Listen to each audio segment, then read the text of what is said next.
अच्छा अली भाई, ये बता दें कि कोटा सिस्टम का मसला आप लोगों ने उठाया, आपकी क़यादत ने उठाया, क्या इस मसले पर एमक्यूएम जो है वो कुछ करने जा रही है, या यहाँ चीफ सेक्रेटरी के सामने भी इस मसले को आपने रखा?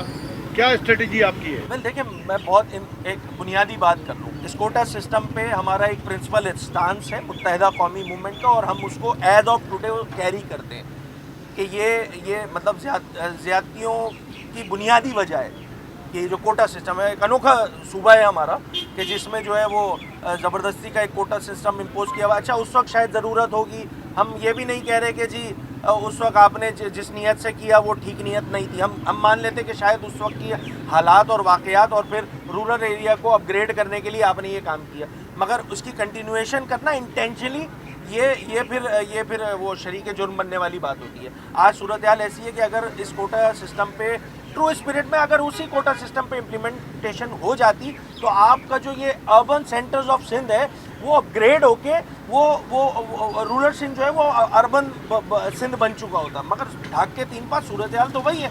आज कश्मोर उठा लें, बदीन उठा लें, थर उठा लें, आप इसके अलावा दीगर अजला उठा रहे हैं जो हमारे रूरल सिंध के हैं, उसमें क्या बेहतरी हुई है? क्या वहाँ ड्रेनेज का निज़ाम है? क्या इंफ्रास्ट्रक्चर बेहतर है? एजुकेशन ठीक है? हेल्थ की फैसिलिटीज़ मौजूद है? नहीं जनाब, सब चीज़ों में, सब डिपार्टमेंट में इस सूबे का बुरा हाल हुआ है।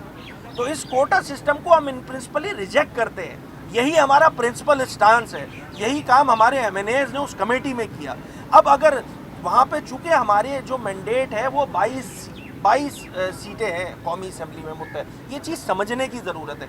हम ये तमाम गुजारिशात बड़ी सियासी जमातों को आज से नहीं, अरसा दराज दिहाइयों से करते हुए आ रहे हैं कि खुदारा इस पर कोई अमली काम करे, इसके खात्मे के लिए। हम जिस दिन मेजॉरिटी में होंगे ये कोटा सिस्टम तो नहीं रहेगा ना। हमारे पास चूँकि अभी मेजॉरिटी नहीं है कौमी असम्बली में, तो हम यही काम कर सकते हैं। And this is what exactly MQM is doing since जब से हम इलेक्टोरल पॉलिटिक्स में गए कि इस कोटा सिस्टम को ख़त्म करने की ज़रूरत है। अभी भी जो कौमी असम्बली में कमेटी हुई थी तो उसमें हमारे 2 एमएनएज मौजूद थे और उन्होंने बड़ी स्ट्रॉन्ग रेजिस्टेंस की है इस पर। अब चूँकि अक्सरियत मौजूद नहीं है तो ये चीज़ अवाम पाकिस्तान को भी देखनी होगी कि कौन सी जमात है जो इस कोटा सिस्टम के हक़ में बात करती है और वोट करती है, और कौन सी जमात है जो इस कोटा सिस्टम के मुखालफत करती है।